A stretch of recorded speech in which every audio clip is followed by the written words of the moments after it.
بسم الله الرحمن الرحيم إن الحمد لله نحمده ونستعينه ونستغفره ونعوذ بالله من شرور أنفسنا ومن سيئات أعمالنا من يهده الله فلا مضل له ومن يضلل فلا هادي له وأشهد أن لا إله إلا الله وحده لا شريك له وأشهد أن محمدا عبده ورسوله صلى الله عليه وعلى آله وصحبه وسلم تسليما كثيرا أما بعد قال المؤلف الإمام محمد بن عبد الوهاب رحمه الله تعالى باب ما جاء في التنجيم. Donc le cheikh Mohammed ibn Abd al-Wahhab dit dans le chapitre suivant, chapitre sur ce qui a été rapporté à propos de At-Tanjim. At-Tanjim qui vient du mot An-Najm, c'est-à-dire les étoiles.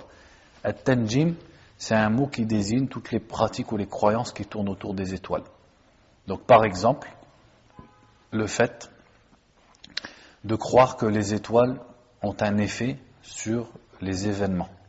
Donc penser que le fait que telle étoile soit à telle position, eh bien c'est le signe de la venue du printemps, ou de la pluie, ou des récoltes, ou de la montée ou de la descente des prix, etc., etc.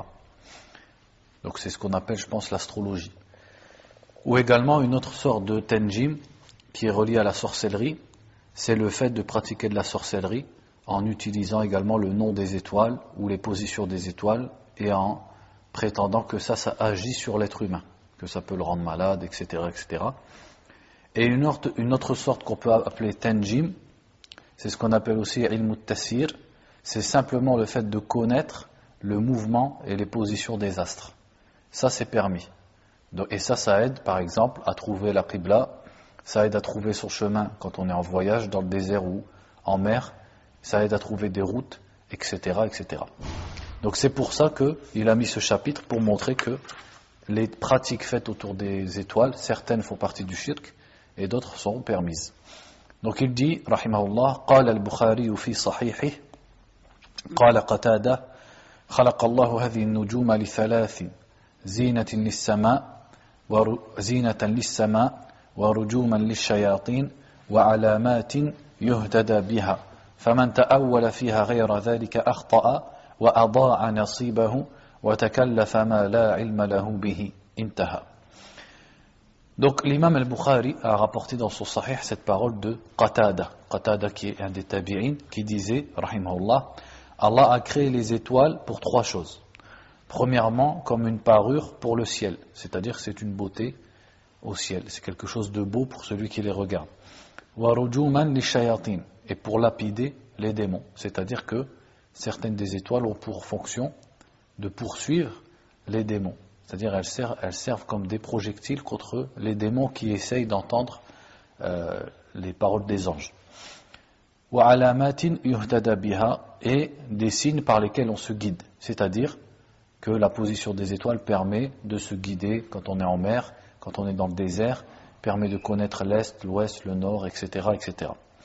Et il dit ensuite, celui qui leur donne un autre sens, c'est-à-dire celui qui donne un autre sens à cela, ou aux étoiles, se sera trompé, et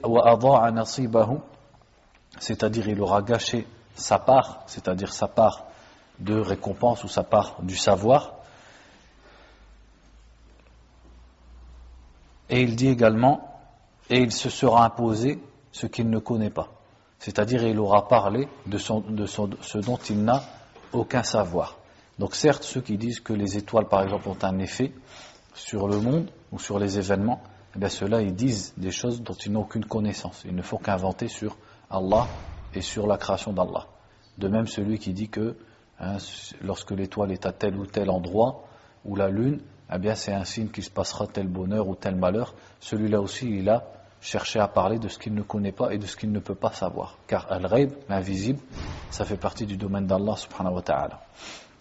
Il dit ensuite, وَكَرِهَ قَتَادَةُ تَعَلُّمَ مَنَازِلِ الْقَمَرِ وَلَمْ يُرَخِّصْ ابْنُ عُيَيْنَةَ فِيهِ ذكره حرب عنهما ورخص في تعلم المنازل أحمد وإسحاق. Ensuite, il rapporte l'avis de certains des salafs sur le fait d'apprendre manazil al-qamar, c'est-à-dire les stations de la lune. C'est valable aussi pour les stations des étoiles. C'est-à-dire connaître justement la troisième sorte de tanjim dont on a parlé, qui est ilm tassir, c'est-à-dire connaître le mouvement et les positions des astres, que ce soit le soleil, la lune ou les étoiles. Donc il dit Qatada, donc le tabi'i, dont on a vu la parole précédemment, la kariha, c'est-à-dire il l'a détesté, dans le sens il l'interdisait. De même que l'imam Sufyan ibn Uyayna. Sufyan ibn Uyayna, c'était un imam du grade, entre guillemets, et de l'époque de l'imam Malik. Sauf que l'imam Malik était connu pour être l'imam de Médine, et Sufyan ibn Uyayna était connu pour être le cheikh de Mecca. Et il fait partie des shuyukh de l'imam al-Shafi'i, rahimahullah ta'ala. Donc ces deux-là ne permettaient pas d'apprendre ce genre de savoir. Pourtant, comme on l'a dit, ce savoir, il est permis.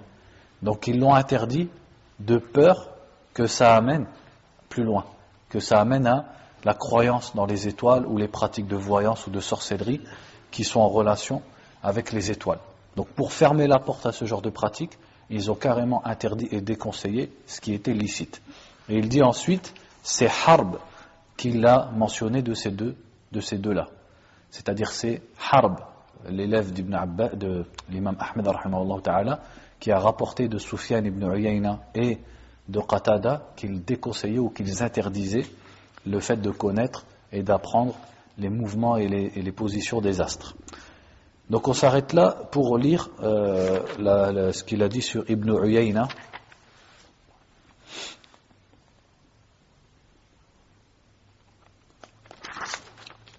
Comme on le fait à chaque fois d'habitude.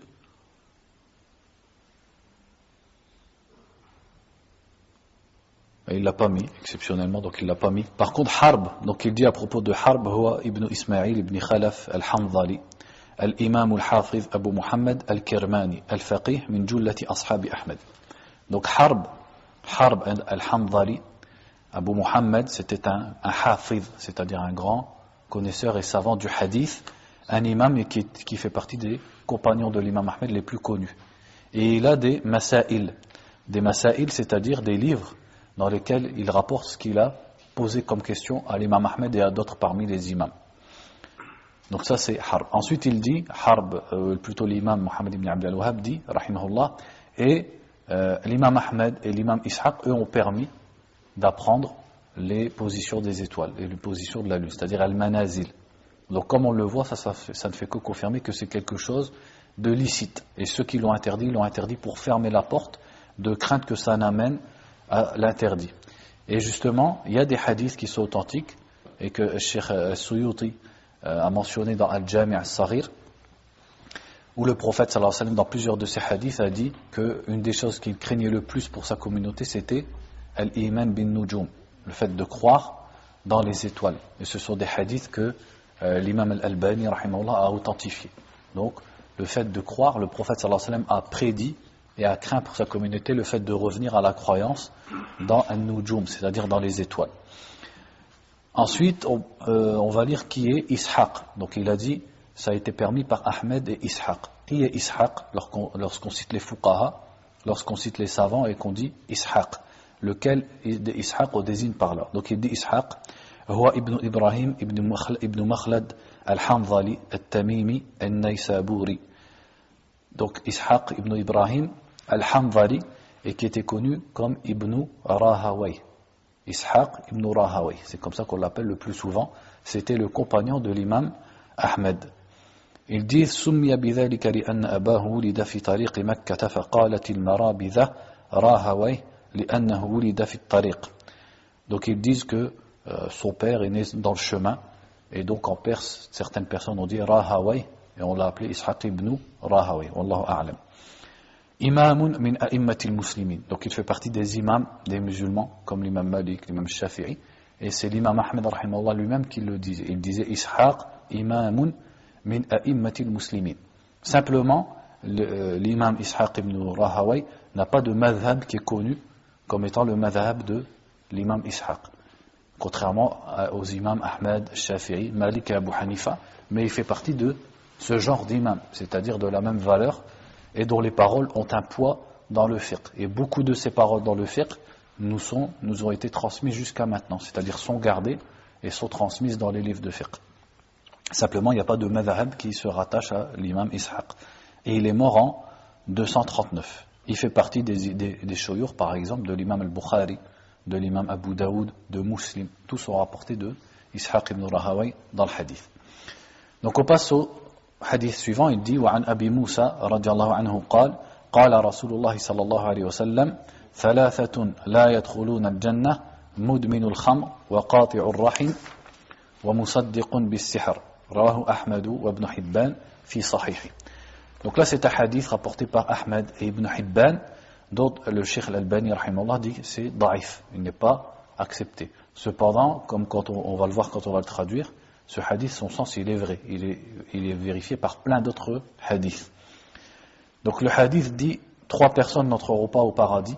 Mudminul khamr, c'est-à-dire celui qui est alcoolique, celui qui est habitué à boire de l'alcool. Wa qati'ur rahim, celui qui coupe les liens de parenté. Wa musaddiqun bis-sihr, et celui qui croit, qui confirme la sorcellerie. Pourquoi avoir cité ce hadith dans ce chapitre alors qu'ici on parle des étoiles et non pas du sihr? C'est justement parce que, comme on l'avait vu dans des hadiths, dans le chapitre du sihr, on peut appliquer le mot sihr aux différentes croyances et pratiques qui sont faites autour des étoiles. Donc ici ça nous montre le péché de celui qui vient croire ou confirmer à ceux qui prédisent l'avenir à partir des étoiles. Et même c'est un péché qui atteint la mécréance. S'ils croient en ce qu'ils disent et ils croient qu'ils peuvent informer sur l'avenir, alors que c'est une spécificité d'Allah subhanahu wa ta'ala, ça fait tomber la personne dans la mécréance. Alors que le fait de consommer l'alcool ou de couper les liens de parenté, quand le prophète sallallahu alayhi wa sallam dit « ils n'entreront pas au paradis », c'est-à-dire c'est ce qu'ils méritent. Ils méritent de ne pas entrer au paradis.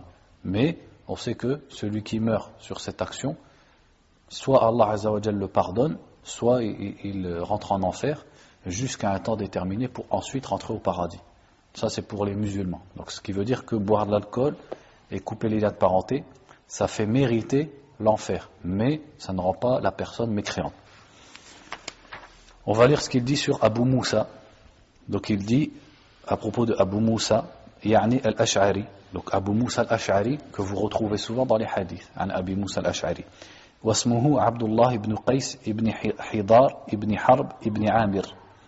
Donc en fait le nom de Abu Moussa al-Ash'ari c'est Abdullah ibn Qais et sa kunya c'était Abu Moussa. صحابي جليل مشهور باسمه وكنيته قدم المدينة مع جعفر واستعمله النبي صلى الله عليه وسلم على بعض اليمن وعمر على البصرة. Donc Abdullah ibn Qais radiallahu anhu, le prophète sallallahu alayhi wa sallam l'avait envoyé avec Mu'adh ibn Jabal au Yémen. Quand il l'a dit yassira wa la tu'assira, facilitez et ne rendez pas les choses difficiles, à qui il s'adressait? À Mu'adh et Abu Moussa. C'est ces deux-là qu'il a envoyés ensemble au Yémen, chacun dans une partie du Yémen. Et plus tard, il dit wa Umaru ala al-Basra, et non pas Umira comme j'ai dit au début, wa Umaru ala al-Basra. Umar l'a placé comme gouverneur de la ville de al-Basra. Thumma Uthmanu ala al-Kufa, et Uthman l'a placé comme gouverneur sur la ville de Kufa en Irak. Mata bil Kufa wa qila bi Makkah sanata 50.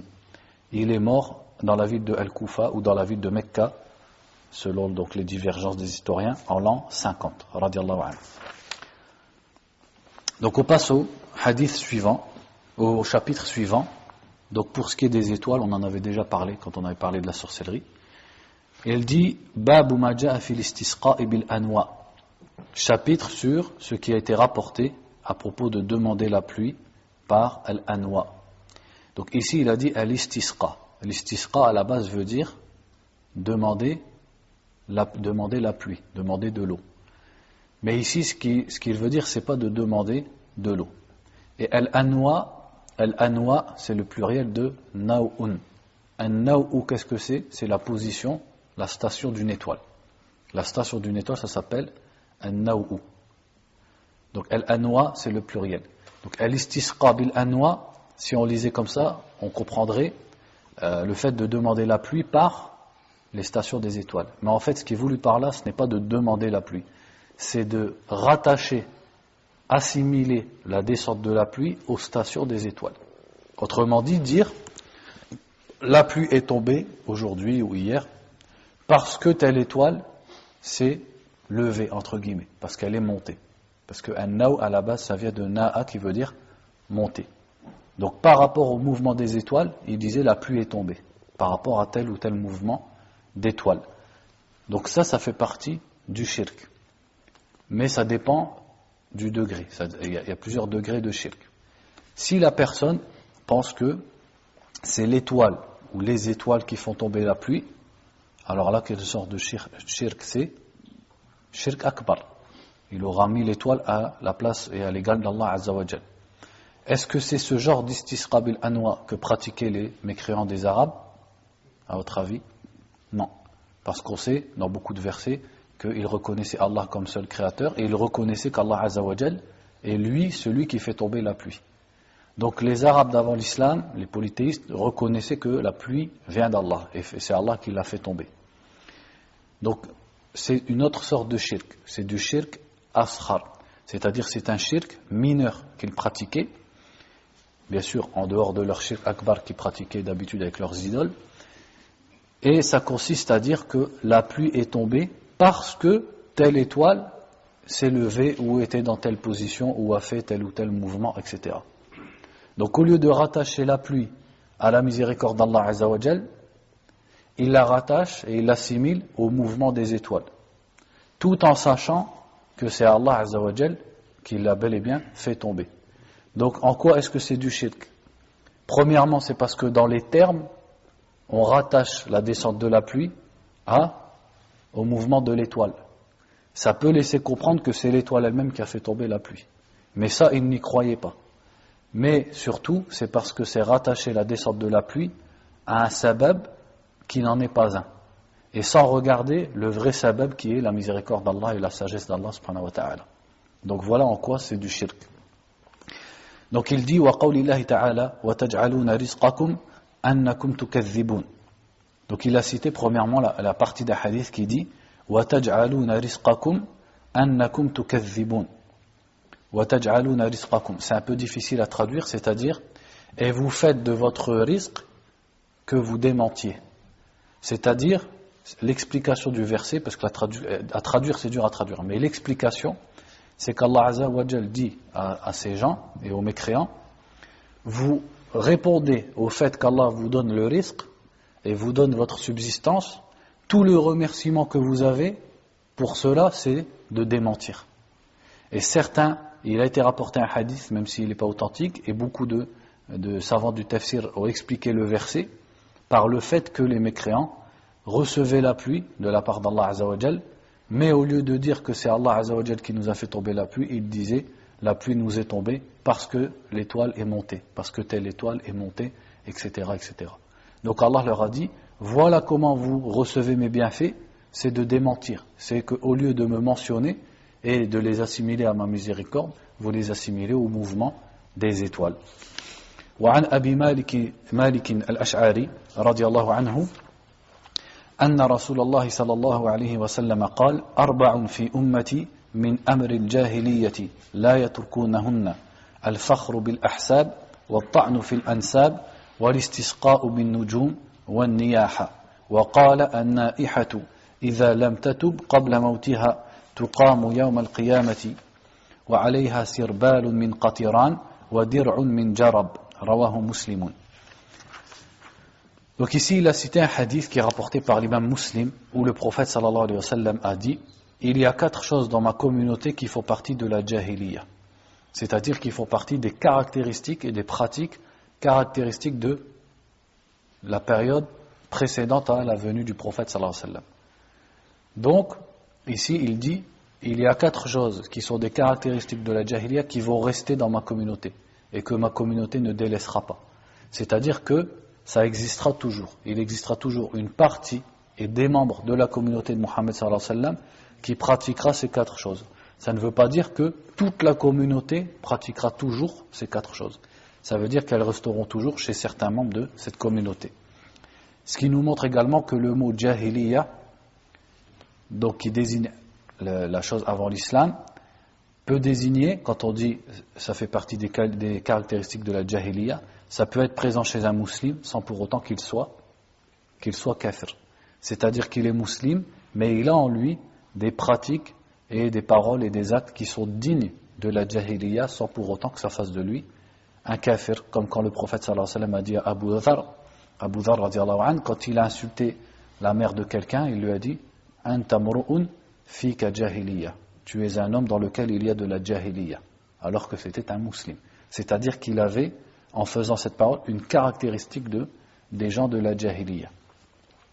Donc ces 4 choses, il a dit premièrement al-fakhru bil-ahsab.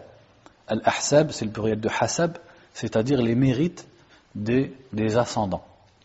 Par exemple, les exploits de guerre, etc., ou la générosité de ton père, de ton grand-père, de tes arrière-grands-pères, de tes ancêtres, on appelle ça al-ahsab. Al-fakhr, qu'est-ce que c'est? C'est l'orgueil, le fait de se vanter. Donc le fait de se vanter des mérites de ses ancêtres. Ça, c'est quelque chose qui était connu chez les Arabes, notamment dans leur poésie. C'est-à-dire qu'ils parlaient de leur père, de leur grand-père, de leurs ancêtres, et ils les vantaient, et ils citaient ce qu'ils avaient fait dans la guerre, ou leur générosité, etc., etc. Donc le prophète sallallahu alayhi wa sallam a dit que ça faisait partie de la jahiliya. Comment donc se vanter de gens, comme il est dit dans un hadith, qui sont de fahmu jahannam, qui sont le combustible de l'enfer. Donc le prophète sallallahu alayhi wa sallam nous a montré que ça c'est digne d'avant l'islam. Et que, comme a dit Allah azza wa jal, inna akramakum indallahi atqakum. Le plus noble auprès d'Allah parmi vous, c'est le plus pieux, sans regarder s'il est d'une ascendance de tel ou tel peuple ou s'il est d'une ascendance noble, etc., etc. Donc le fait de se vanter et de s'enorgueillir à cause de son origine, ça c'est digne de la jahiliya. Wa ta'nu fil ansab, qui est un peu le contraire. At-ta'nu, c'est-à-dire le fait de critiquer ou d'insulter, fil ansab. Al-ansab, pluriel de nasab, c'est-à-dire l'ascendance des gens. Donc c'est un peu aussi les ancêtres. At-ta'nu fil ansab, ça peut être de plusieurs façons. Ça peut être dans le fait de critiquer les ancêtres de quelqu'un, par exemple, en disant voilà, tes pères ils étaient comme ci, tes ancêtres ils étaient comme ça, etc. Et ça peut être aussi en remettant en cause son origine, en disant par exemple ton père c'est pas ton père, ou, etc., ou alors t'es pas le fils de ta mère, etc., etc. Tout ça, ça rentre dans at-ta'n fil ansab et ça fait partie des pratiques de la jahiliya.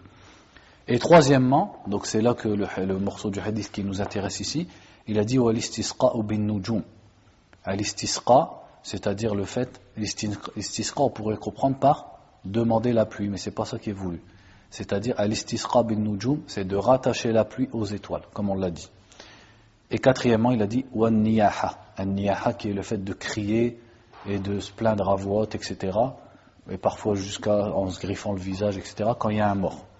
Et après, il a dit dans la suite du hadith, donc le prophète sallallahu alayhi wa sallam a dit an-na'iha, c'est-à-dire la femme qui fait an-niyaha, si elle ne se repent pas avant sa mort, on l'adressera au jour du jugement avec un sirbel, c'est-à-dire l'équivalent d'un qamis, donc une robe entre guillemets de goudron, et dir'in min jarab, et un dir'. Dir' c'est comme le qamis, c'est comme la robe de jarab. Le jarab, qu'est-ce que c'est? C'est une maladie qui touche la peau. Une maladie qui touche la peau et qui donne des démangeaisons, des boutons, etc. C'est-à-dire qu'elle sera recouverte d'un vêtement de goudron et elle sera recouverte de boutons sur sa peau, etc., etc., au jour du jugement. ولهما عن زيد بن خالد الجهني قال صلى لنا رسول الله صلى الله عليه وسلم صلاة الصبح بالحديبية على إثر سماء كانت من الليل فلما انصرف أقبل على الناس فقال. Donc ici il rapporte le hadith de Zayd ibn Khalid al-Juhani radiallahu anhu qui dit un jour le prophète sallallahu alayhi wa sallam nous a guidés dans la prière du subh dans Al-Hudaybiyah. Al-Hudaybiyah est l'endroit bien connu où il y a eu le pacte de Al-Hudaybiyah. Ala ithri sama'in kanat min al-layl. Sama ici, qu'est-ce qui est voulu par là? C'est la pluie. On peut appeler la pluie sama. Donc il dit juste après sama, c'est-à-dire juste après la pluie qui est tombée. Excuse-moi, frère. Je croyais que l'avais pas. Je fais pause là parce que là. C'est bon.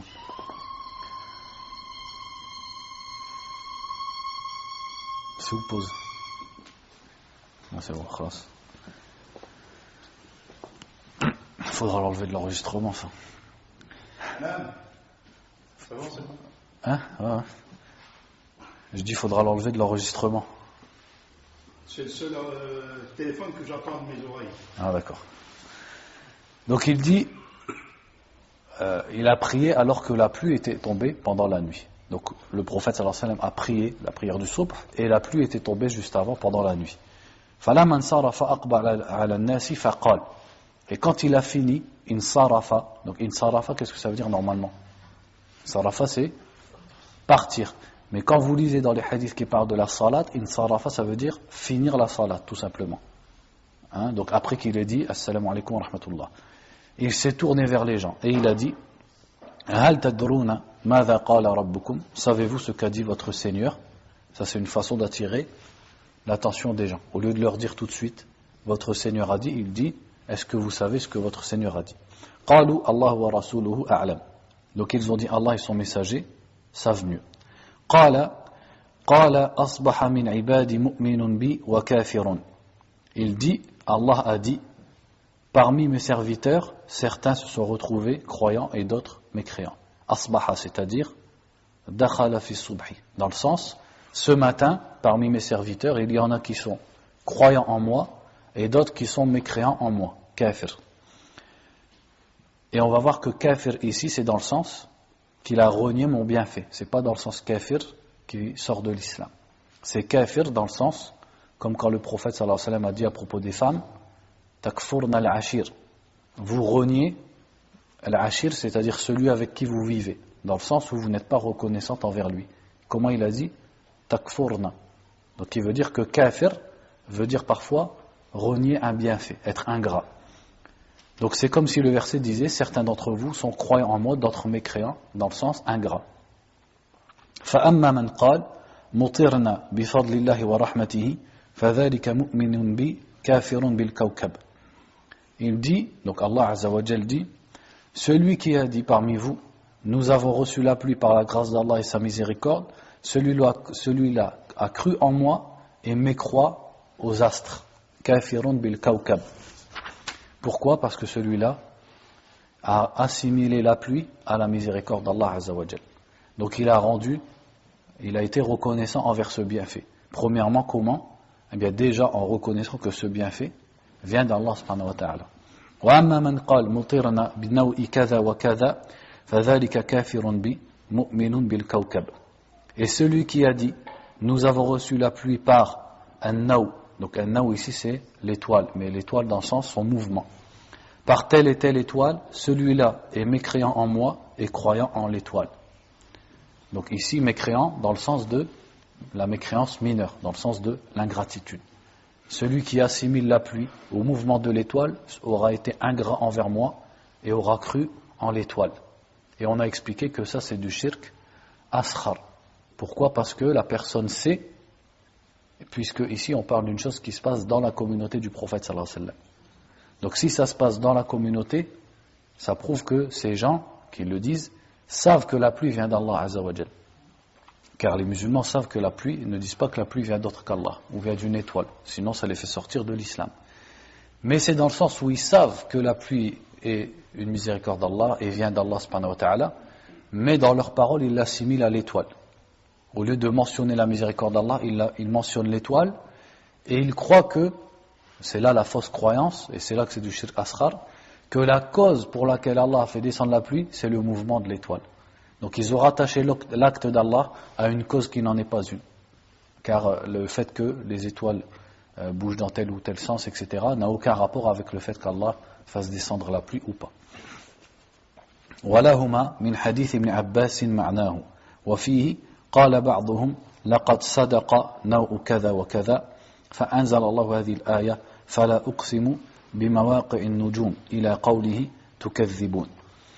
Donc Al-Bukhari et Muslim ont rapporté également un hadith qui est proche de Abdullah ibn Abbas, c'est-à-dire un hadith qui a le même sens, et à la fin il a dit, certains d'entre eux ont dit, certains parmi les gens, sadaqa naou kada wa kada, c'est-à-dire l'étoile a dit vrai.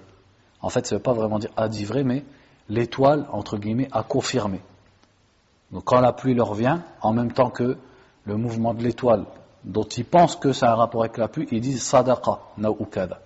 C'est-à-dire l'étoile, c'est comme s'ils disaient l'étoile a confirmé, entre guillemets. Donc ça fait partie de leur shirk. Et Allah Azza wa Jalla a révélé à propos de ces gens-là les versets à la fin de la sourate Al-Waqi'a. Fala uqsimu bimawaqi'in nujum wa innahu laqasamun law ta'lamuna 'azim.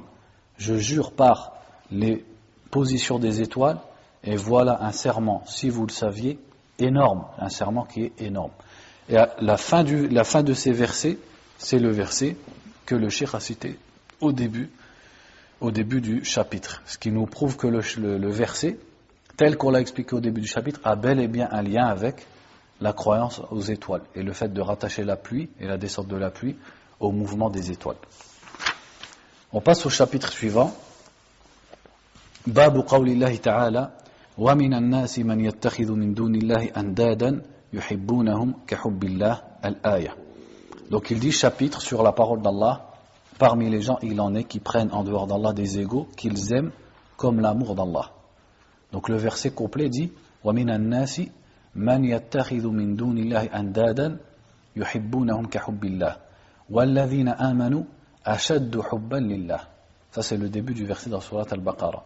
C'est-à-dire parmi les gens, il en est qui prennent des égaux. Andadan, le pluriel de niddun. C'est-à-dire qui mettent des créatures à l'égal d'Allah. Comment? Yuhibbunahum kahubbillah. Ils les aiment comme l'amour d'Allah. C'est-à-dire qu'ils aiment ces créatures, qui sont en l'occurrence leurs idoles, comme ils aiment Allah. Walladhina amanu ashaddu hubban lillah. Alors que ceux qui ont la foi, leur amour est plus grand pour Allah. C'est-à-dire leur amour pour Allah est plus grand que toute chose, que tout amour, et également est plus grand que l'amour que ceux-là vouent à Allah et à leurs idoles. Donc, qu'est-ce que nous montre ce verset? Ce verset nous parle d'une adoration qui est al-hub, et qui est même un des deux piliers de l'adoration, puisque l'adoration elle a deux piliers. Al-hub, d'une part, qui est l'amour d'Allah subhanahu wa ta'ala, et d'autre part, at-ta'zim, la vénération d'Allah, c'est-à-dire qui va avec la crainte d'Allah, azza wa jal. Donc exalter Allah et le craindre, et de l'autre part, l'aimer. Ça c'est la base de l'ibada, pour que ce soit réellement l'adoration qui est considérée, qui est prise en compte auprès d'Allah subhanahu wa ta'ala. Donc Allah nous parle des mouchriquines en disant qu'ils aiment, ils mettent des créatures, donc leurs idoles, à l'égal d'Allah dans l'amour. Donc ils aiment leurs idoles d'un amour qui est égal à l'amour qu'ils vouent à Allah subhanahu wa ta'ala. Déjà ça nous prouve qu'ils aimaient Allah, comme on l'a déjà dit. Ils croyaient en Allah et ils l'aimaient. Mais ils étaient des mouchriquines qui aimaient leurs idoles autant qu'ils aimaient Allah. Et là, donc pour bien comprendre le verset et ce sujet, il faut expliquer que al-hub, quand on parle de l'hub, il y a deux sortes de hub. Il y a l'hub qui doit être exclusif à Allah, l'amour qui est exclusivement voué à Allah subhanahu wa ta'ala, qui est hubbul ibada, un amour qui est une adoration. Cet amour, quel est-il? C'est l'amour qui te pousse à adorer la chose que tu aimes, à te prosterner devant lui, à te rabaisser devant lui, etc., etc. Donc c'est cet amour que les mouchriquines vouaient à leurs idoles, puisque cet amour, il les amenait à jurer par leurs idoles, à se prosterner pour leurs idoles, et à vouer leurs différents actes d'adoration à leurs idoles. Donc cet amour-là ne doit être voué qu'à Allah subhanahu wa ta'ala. Si quelqu'un vient le vouer à autre qu'Allah, il devient mushrik. Mais pour qu'on comprenne, entre amour et amour, les différences entre amour et amour, c'est que celui qui viendrait avouer cet amour pour autre qu'Allah, ça se verrait dans ses actes, c'est-à-dire qu'il adorerait cette chose. Ce ne sera pas un simple amour. C'est un amour qui va le pousser à adorer cette chose. Celui-là, il devient mushrik. Et ensuite, il y a un amour par lequel on peut aimer autre qu'Allah. Par exemple, l'amour naturel. L'amour naturel, c'est que tout être humain, il aime par exemple la nourriture. Il aime les vêtements. Il aime la boisson, etc., etc. Surtout, plus il a faim et plus il aime la nourriture. Ça, c'est un amour naturel. Il y a aussi l'amour des liens de parenté, par exemple, qui peut être un amour soit de shafaqa, c'est-à-dire de pitié, comme l'amour et de miséricorde, comme l'amour que quelqu'un a envers son enfant, ou alors au contraire, ça peut être un amour de ta'zim, un amour de respect et de vénération, comme lorsque l'homme aime sa mère et aime son père. Ça, c'est un amour normal, naturel, qu'Allah Azza wa Jalla a mis dans le cœur des êtres humains. Donc ce genre d'amour, il n'est pas blâmable. À la base, il est licite. Il y a un autre genre d'amour également qui est hub al-uns, l'amour, entre guillemets, de société, je ne sais pas si on peut dire comme ça, c'est un peu de sympathie. Toute personne, par exemple, qui voyage avec une autre, et ils vont plaisanter, ils vont rester ensemble longtemps, ça va amener à ce qu'ils s'aiment, il y a de la sympathie entre eux. Si une personne, elle travaille avec une autre et ils s'entendent bien, ça va amener à ce qu'ils s'aiment. Donc leur relation a fait qu'ils s'aiment bien.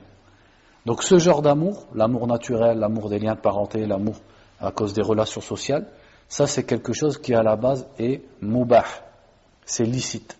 Ça c'est pas du shirk. Pourquoi ? Parce que c'est pas un amour qui mène à la soumission et à l'adoration. Et le meilleur de cet amour-là, c'est celui qui sera pour Allah Azza wa Jal. C'est-à-dire là il ne sera pas seulement licite, mais ça sera une ibadah. Comme le prophète sallallahu alayhi wa sallam par exemple a dit à Mu'adh ibn Jabal, Ya Mu'adh inni uhibbuka. Le prophète sallallahu alayhi wa sallam lui-même a dit à Mu'adh, ô Mu'adh, certes je t'aime. Parce que Mu'adh était quelqu'un de salih, quelqu'un de pieux, etc. Donc le prophète sallallahu alayhi wa sallam l'aimait. Quand Amr ibn al-As radiallahu anhu a demandé au prophète sallallahu alayhi wa sallam, Man ahabbun nasi ilayk, qui est la personne que tu aimes le plus, il a répondu, Aïcha radiallahu anha. Donc le prophète sallallahu alayhi wa sallam aimait Aïcha, il l'aimait parce que c'est sa femme et également pour sa piété. Il a dit Thumma man, et ensuite qui tu aimes? Et il a dit Abouha, son père, Abu Bakr radiallahu anhu. Donc le prophète sallallahu alayhi wa sallam aimait au-dessus de tous. Pourquoi ? Parce qu'il était le meilleur des croyants et celui qui l'a aidé par ses biens, qui était avec lui dans Al-Hijra, celui qu'il consultait toujours, etc., etc. Donc on peut aimer autre qu'Allah. Mais de quel amour ? De l'amour qu'on vient d'expliquer, pas de l'amour qui est une ibadah. Et cet amour qui est licite, eh bien comme toute chose qui est licite, selon les intentions et selon pourquoi il est voué, il peut devenir une ibadah. Et au contraire, il peut devenir interdit. Par exemple, l'amour qu'on porte pour ses enfants, si on l'utilise pour bien s'occuper d'eux, respecter leurs droits, les éduquer dans l'islam, ça devient une ibadah. Si l'amour qu'on a pour nos parents, on l'alimente avec la bienfaisance envers nos parents, l'obéissance envers nos parents, ça également, et pour plaire à Allah, ça devient une ibadah. Par contre, si une personne aime la nourriture, ce qui à la base est normal et c'est licite, mais elle l'aime au point de faire du gâchis dans la nourriture et de dépenser ses biens dans la nourriture en faisant du gâchis, là ça devient, son amour il a dépassé pour devenir un péché. S'il aime par exemple il aime une personne, un collègue, alors qu'il n'est pas musulman, il n'est pas soumis à Allah, il mécroit en Allah, il insulte le prophète sallallahu alayhi wa sallam, il le renie, son amour il est illicite. Alors qu'à la base on avait dit aimer pour une relation sociale c'est quelque chose de licite et de normal. Donc cet amour qui est à la base licite, il doit être dans ce qui correspond à la religion. Il peut être donc devenir une ibadah, mais à l'inverse, s'il contredit la religion, il peut devenir un péché. Donc ça c'est pour le fait d'aimer autre qu'Allah. Et aimer, le meilleur c'est d'aimer pour Allah. Et plus la personne, sa foi est correcte et sa foi est forte, eh bien plus son amour, tous ces amours qu'elle voue aux gens, il va être pour Allah. C'est-à-dire que plus sa foi est forte, plus elle ne va aimer que ceux qu'Allah Azza wa Jal aime. Elle ne va aimer que les musulmans droits, les croyants droits, pratiquants, etc. Et plus elle va détester ceux qu'Allah déteste. Plus sa foi est forte, plus elle va aimer les endroits qu'Allah aime. Et elle va détester les endroits qu'Allah déteste. Plus sa foi est forte, plus elle va aimer les actes qu'Allah aime. Les œuvres qu'Allah aime. Et il va détester les œuvres qu'Allah déteste, c'est-à-dire les péchés. Et ainsi de suite. Et ça, par contre, ça c'est la perfection. Et ça c'est une ibadah, comme on va le voir par la suite. Donc ici, le verset au début nous parle du hub dans le sens de ibadah, qui ne doit être voué qu'à Allah subhanahu wa ta'ala. Il dit ensuite وَقَوْلُهُ قُلْ إِنْ كَانَ آبَاؤُكُمْ وَأَبْنَاؤُكُمْ إِلَى قَوْلِهِ أَحَبَّ إِلَيْكُمْ مِنَ اللَّهِ وَرَسُولِهِ الْآيَةِ. Donc ensuite il cite un autre verset qui est dans la sourate, il n'a pas cité ici la référence. Donc le verset qui dit قُلْ إِنْ كَانَ آبَاؤُكُمْ وَأَبْنَاؤُكُمْ وَإِخْوَانُكُمْ وَأَزْوَاجُكُمْ وعشيرتكم وأموال اقترفتموها ومساكن ترضونها وتجارة تخشون كسادها أحب إليكم من الله ورسوله. Donc le verset cite 8 choses. Il dit, si vos pères, vos fils, il ne faut pas que je me trompe dans l'ordre, si vos pères, vos fils, vos frères, vos épouses, vos tribus, les biens que vous avez amassés, le commerce dont vous craignez la chute, et les demeures dont vous êtes satisfaits, vous sont préférables à Allah, à son messager, et à la lutte dans le sentier d'Allah, alors fatarabbasu. Fatarabbasu, c'est-à-dire intaziru, attendez. Dans le sens, attendez le châtiment d'Allah. Tarabbasu, ça ne veut pas juste dire attendez. C'est une menace qui est sous-entendue par là. Attendez jusqu'à ce qu'Allah vienne par son ordre, amène son ordre, c'est-à-dire amène son châtiment. Donc ici, le verset nous parle du fait de mettre en avant l'amour des choses sur l'obéissance à Allah subhanahu wa ta'ala. Et le Cheikh Abdurrahman ibn Qasim, dans l'explication, dit que une des causes pour lesquelles le verset a été révélé, c'était des gens qui s'étaient convertis à l'islam et qui étaient à Mecca, et ils refusaient de faire l'émigration vers Médine. Qu'est-ce qui les retenait? Eh bien, c'était leur famille. Ils aimaient leur famille, qui ne s'était pas convertie à l'islam. Ils aimaient les maisons dans lesquelles ils étaient. Ils aimaient leurs biens, leur commerce. Et tout ça, ça les empêchait d'obéir à Allah et au prophète sallallahu alayhi wa sallam en accomplissant al-hijra, c'est-à-dire l'émigration. Donc Allah a révélé à ce genre de personnes, si vos familles, vos tribus, vos commerces, vos demeures vous sont préférables à Allah et à son messager et à la lutte dans le sentier d'Allah, alors attendez le châtiment d'Allah. Et ici, quand le verset dit vous sont préférables à Allah et à son messager, c'est quoi qui est sous-entendu en fait? C'est-à-dire à l'obéissance à Allah et à son messager. Car on avait vu que celui qui viendra aimer quoi que ce soit réellement au-dessus d'Allah devient mushrik, devient mécréant. Alors qu'ici, on parle simplement de choses qui sont parmi les kaba'ir, parmi les grands péchés. Donc on ne parle pas de mécréance. Donc le verset signifie mettre ces choses-là en priorité vis-à-vis de l'obéissance à Allah et à son messager, et au fait de lutter dans son sentier, ou au fait de faire l'émigration, etc., etc. Donc ça, c'est une sorte, ce sont des grands péchés qui comportent une sorte de shirk subtil. Pourquoi? Parce que c'est mettre en avant l'amour qu'on a pour les créatures, ou le commerce, etc., sur l'amour de l'obéissance à Allah, et sur le fait de chercher la satisfaction d'Allah et l'obéissance du prophète sallallahu alayhi wa sallam. Donc ça, c'est quelque chose de très dangereux. Et également, ce qui est voulu par ce verset, ce n'est pas l'interdiction d'aimer ces choses. Parce que l'amour de ces choses, comme on l'a dit, il est naturel. L'être humain, il ne peut pas le repousser de lui-même. Le fait qu'il aime son commerce, qu'il aime sa maison, il ne peut pas la détester, parce que c'est quelque chose qui est pour son intérêt. Mais ce qui est voulu, c'est dans les actes et dans les conséquences. Ce qui lui est demandé, c'est de mettre en avant l'obéissance à Allah sur l'attachement à ces choses-là. Et là, ça prouvera bien que l'amour d'Allah Azza wa Jal et l'amour du prophète sallallahu alayhi wa sallam, c'est ce qui remplit le plus son cœur. Par contre, si l'amour d'Allah et du prophète sallallahu alayhi wa sallam dans son cœur est faible, eh bien, il ne sera pas assez fort pour se détacher de ces choses-là quand l'ordre d'Allah va contredire l'attachement à ces choses-là. Donc tant que la religion ne contredit pas son attachement à ces choses-là, cette épreuve, elle ne va pas apparaître. Mais lorsque l'ordre d'Allah va contredire, va lui demander de se détacher de ces choses-là, eh bien c'est là qu'on va voir si l'amour d'Allah c'est ce qu'il y a de plus grand dans son cœur, ou si l'amour qu'il a pour Allah est faible et qu'il a encore un grand amour pour la vie d'ici-bas. Donc c'est un combat dans son cœur entre hubbud dunya, l'amour de la vie d'ici-bas, et l'amour d'Allah subhanahu wa ta'ala, et ce combat il va se voir dans ses actes. Si il met en avant les ordres d'Allah et du prophète sallallahu alayhi wa sallam, ou si plutôt il s'attache et il se repose sur ce qu'il a de dunya. Donc imaginez-vous les sahaba radiallahu anhum, justement, la preuve de foi qu'ils ont fait dans leurs actes, puisque eux, ils ont été appelés à émigrer, ils ont été appelés à se tourner contre leur propre peuple, ils ont été appelés à sacrifier complètement leurs biens, leur famille pour partir dans la lutte dans le sentier d'Allah, et à chaque fois ils ont répondu présent.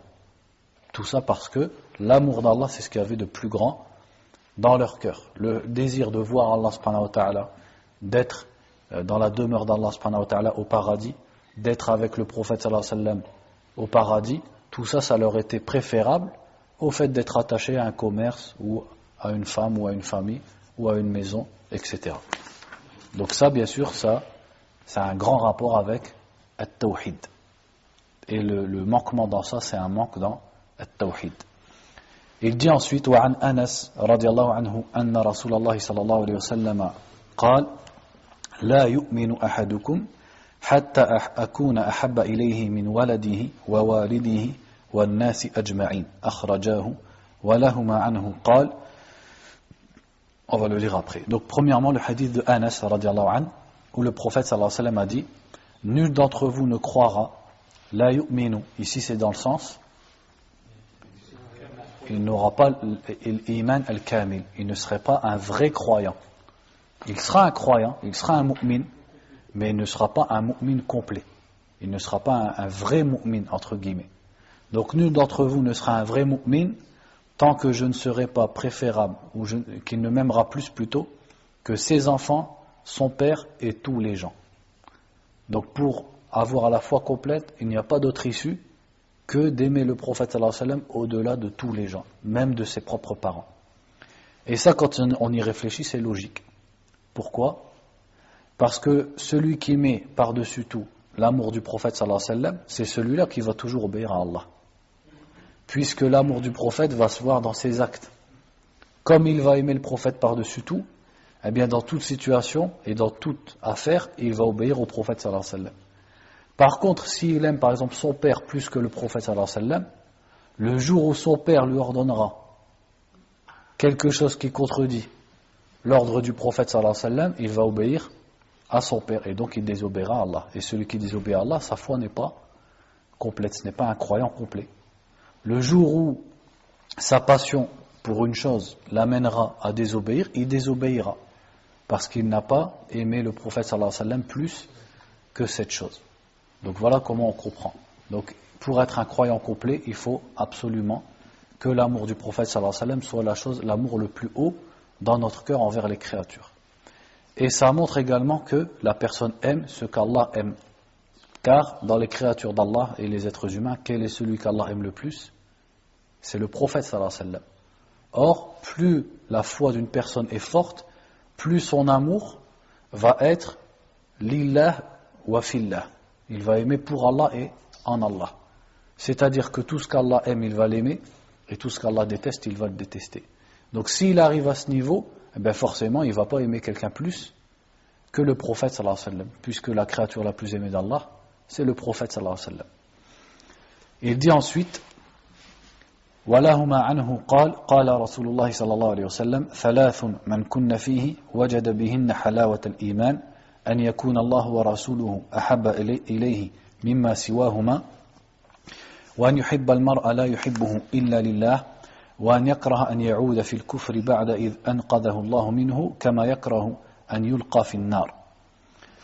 Donc toujours dans Sahih al-Bukhari, Sahih Muslim, le prophète a dit sallallahu alayhi wa sallam ثلاث يعني ثلاث خصال. Il y a trois choses.